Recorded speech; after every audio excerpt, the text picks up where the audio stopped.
So good evening, everyone. And I'm going to be a little slower tonight because I have to look up some special things that are not with me as I'm living in Pondicherry for a while. So just please bear with me, and we can begin very shortly. Okay. Now,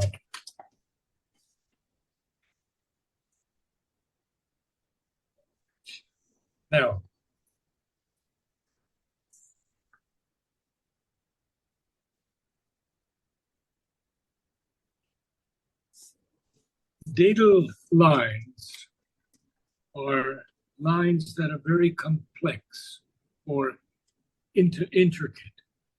They're skillful, they're ingenious. Now, out of her datal lines, he sought escape. He wants to get out of these complex, these intricate lines. But now we have a very interesting phrase here, and I have to give it to you very, very carefully. So let me get that for a second, and we'll go through it. These things have to be understood very, very clearly. So we have this gate of horn. Gate of horn is the ivory gate. And in Greek legend, it's the gate through which the false and the true dreams come respectively. So he wants to get out of this area, and he's attempting to get out of it, but then he found neither postern, and postern for us here is a small rear gate that they often had them in the castles or forts as a way of escape. So you see, this whole thing deals with escape. Out of her datal lines, he sought escape, but neither gate of horn nor ivory he found, nor postern of spiritual sight. There was no issue from that dreamlike space. No issue, no way to get out of it. Our being must move eternally through time. And now Sri Aurobindo has told us this so many times. Death helps us not. Vain is the hope to cease. A secret will compels us to endure. Why? Well, there is a reason why, very clearly. And that is that we chose to take birth in a body. And we chose to go through this battle, as Sri Aurobindo calls it, in the evolution, to find ourselves at once and finally united with Sri Aurobindo, one with him and indeed him. So we see that from these datal lines, he's trying to escape, but he doesn't find the gate of horn nor ivory, and he found nor postern or spiritual sight. He couldn't get out of that dreamlike space. I wanted to see if I had in my, which I think I do. No, I don't. Okay. The gate of horn, there's more on it, but I think that's enough for us for now. So death doesn't help us. So we must never be afraid of death, but we must never want death. Vain is the hope to cease. A secret will compels us to endure. Our life's repose is in the infinite. It cannot end. Its end is life supreme. Now he'll tell us again, death is a passage, not the goal of our walk. Some ancient, deep impulsion labors on. Our souls are dragged as with a hidden leash. Our acts prolong after the body's fall, the old perpetual journey without pause. And here we have to remember what Mother told us, that with or without a body, the work goes on and will end in victory. We should repeat this to ourselves often. So now we will go to the next one. Our souls are dragged as with a hidden leash, carried from birth to birth, from world to world. Our acts prolong after the body's fall, the old perpetual journey without pause. No silent peak is found where time can rest. And we've gone through time many, many times, actually. Time that is relative to us and time that is timeless. This was a magic stream that reached no sea. However far he went, wherever turned, the wheel of works ran with him and outstripped.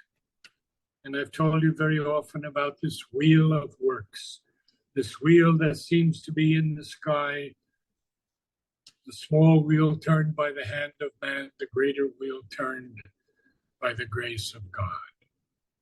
So the wheel of works ran with him and outstripped. Always a farther task was left to do. A beat of action and a cry of search forever grew in that, forever grew in that unquiet world. All was contrivance and unceasing stir. 100 ways to live were tried in vain. And we have to remember that we are still in this kingdoms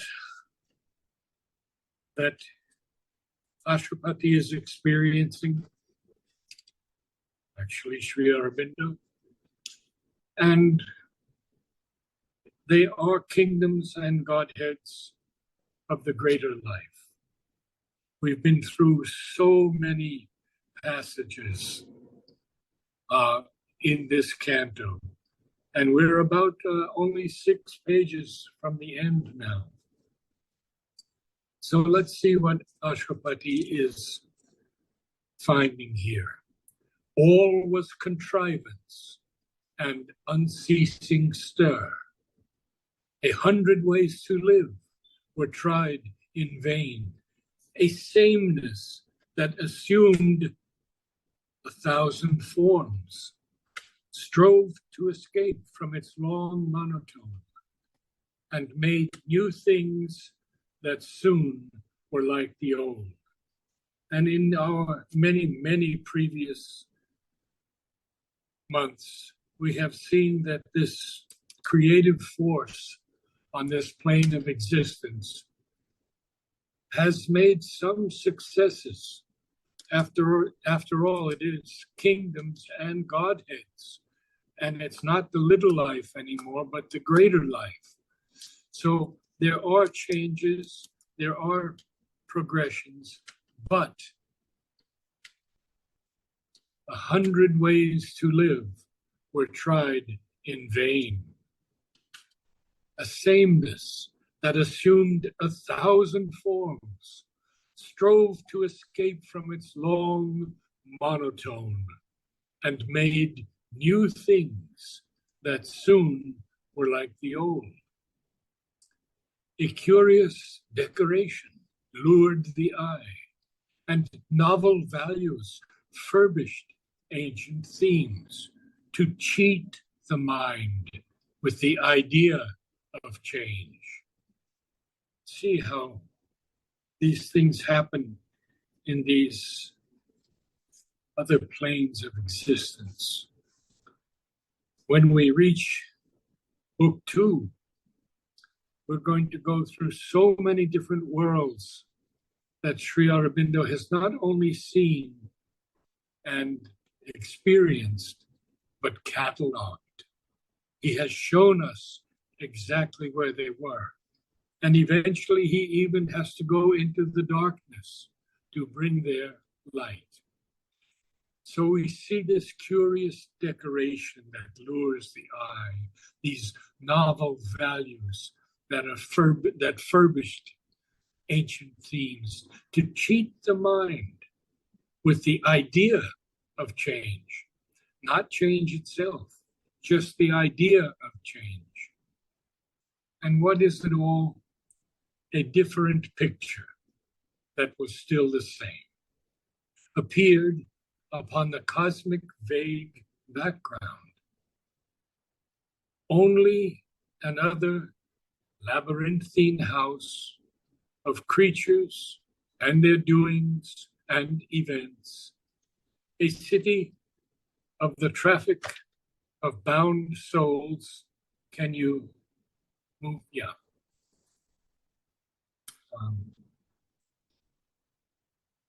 A market of creation and her wares was offered to the laboring mind and heart. So there is no question about a laboring mind here of whatever this humanity is like. But they're tempting these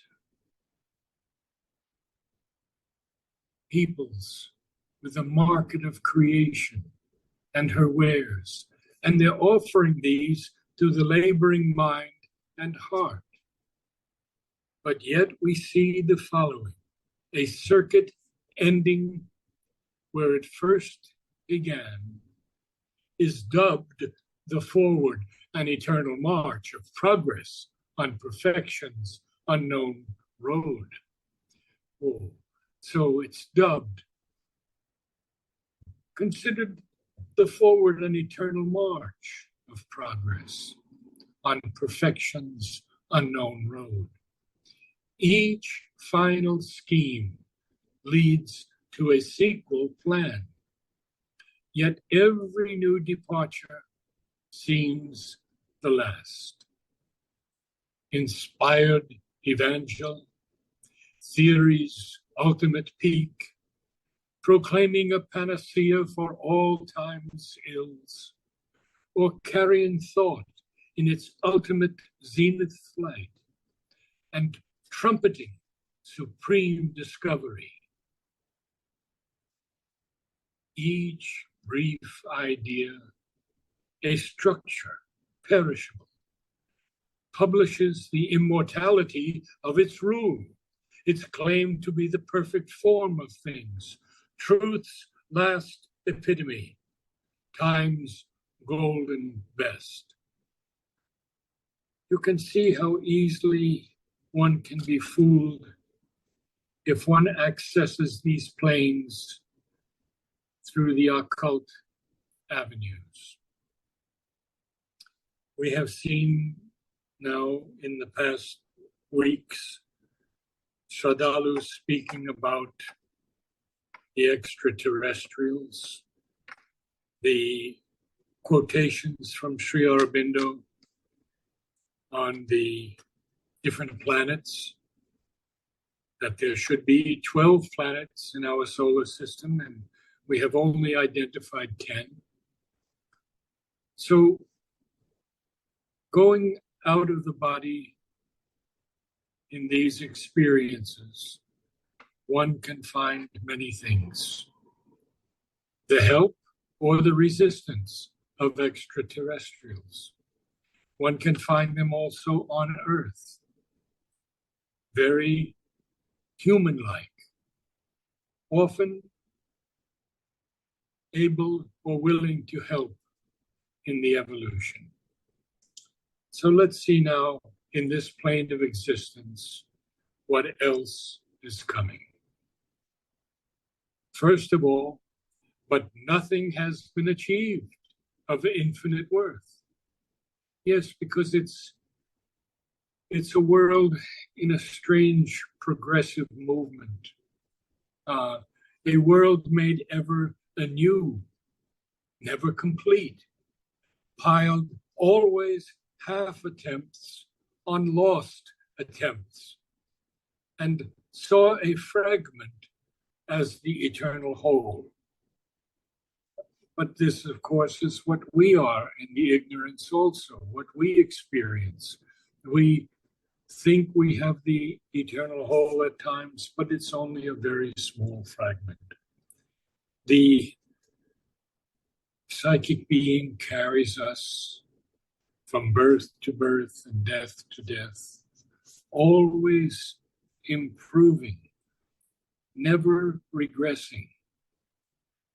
And now, in this very, very special moment of life, when we should all be so grateful to be here, when the supermental has come and given us now a faster track towards the unification with the Lord.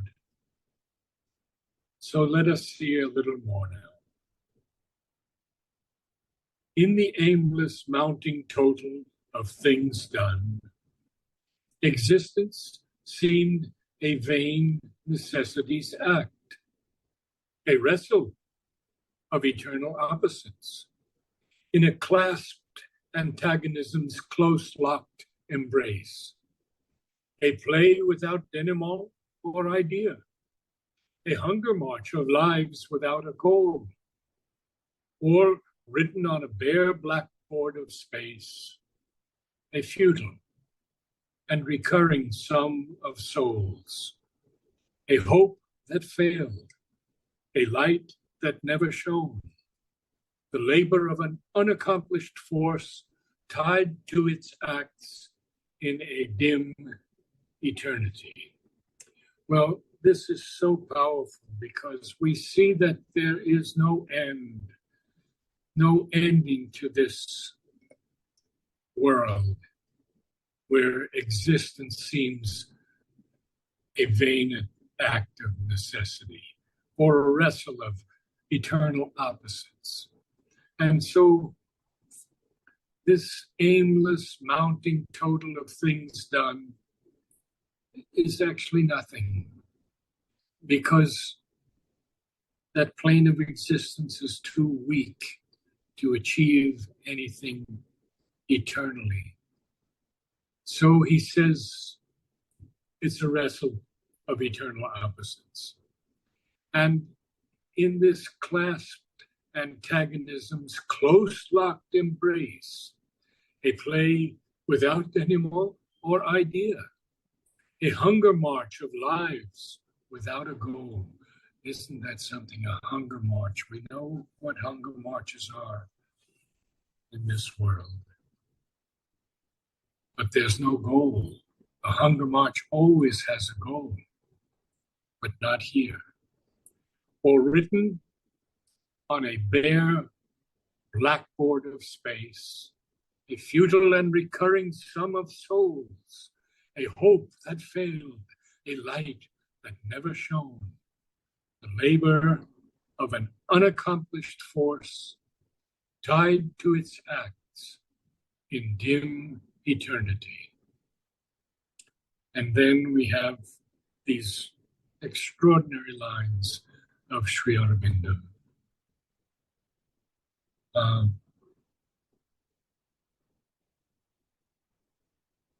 There is no end, or none can yet be seen. Although defeated, life must struggle on. Always she sees a crown she cannot grasp. Her eyes are fixed beyond her fallen state. There quivers still within her breast and ours a glory that was once and is no more. Can you? Yeah. Or there calls to us from some unfulfilled beyond a greatness yet unreached by the halting world. I think we'll stop there today. And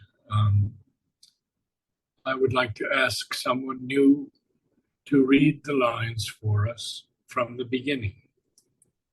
Can I have someone to offer?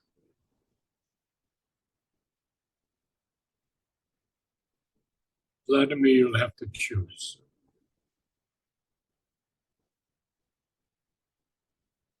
Okay. Let me choose then. We have a few people that have not done it for a while. Ashwini, are you there? No, she's done it recently. Okay, you did it recently. Yeah, we have Siddiq, we have Tukun, and we Okay, have... Siddiq then. Hi, Okay. hi. Sorry, this is Juan. I was not sure if I could read it, but I think I can. Yes, I know you can. Good. The letter is small. Okay. Out of her diddle lines he sought escape, but neither gate of horn nor ivory he found, nor postern of spiritual sight. There was no issue from that dreamlike space. Our being must move eternally through time. Death helps us not, vain is the hope to cease. A secret will compels us to endure. Our life's repose is in the infinite. It cannot end. Its end is life supreme. Death is a passage, not the goal of our walk. Some ancient deep impulsion labors on. Our souls are dragged as with a hidden leash, carried from birth to birth, from world to world, our acts prolong after the body's fall, the old perpetual journey without pause. No silent peak is found where time can rest. This was a magic stream that reached no sea. However far he went, wherever turned, the wheel of works ran with him and outstripped. Always a further task was left to do. A bit of action and a cry of search forever grew in that unique world. A busy murmur filled the heart of time.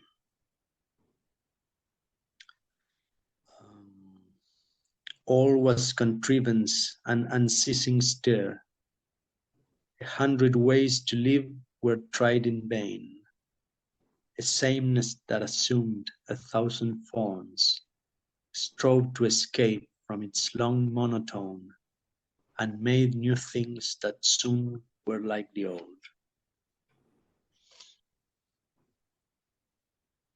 A curious decoration lured the eye, and noble values furbished ancient themes to cheat the mind with the idea of change. A different picture was still the same, appeared upon the cosmic vague background. only another labyrinthine house of creatures and their doings and events, a city of the traffic of bound souls, a market of creation and her wares was offered to the laboring mind and heart. A circuit ending where it first began is dubbed the forward and eternal march of progress on perfection's unknown road.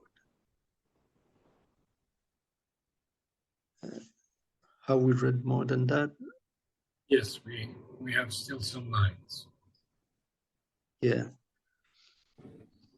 Each final scheme leads to a sequel plan, yet every new departure seems the last. Inspired evangel, theory's ultimate peak, proclaiming a panacea for all time's ills, or carrying through in its ultimate zenith flight, and trumpeting supreme discovery. Each brief idea, a structure perishable, publishes the immortality of its rule, its claim to be the perfect form of things, truth's last epitome, time's golden best. But nothing has been achieved of infinite worth. The world was a world made ever anew, never complete, filed always half attempts on lost attempts, and saw a fragment as the eternal whole. In the aimless mounting total of things done, existence seemed a vain necessity's act, a wrestle of eternal opposites, in a clasp antagonism, close-locked embrace, a play without denouement or idea, a hunger march of lives without a goal, or written on a bare blackboard of space, a futile and recurring sum of souls, a hope that failed, a light that never shone, the labor of an accomplished force tied to its acts in a dim eternity.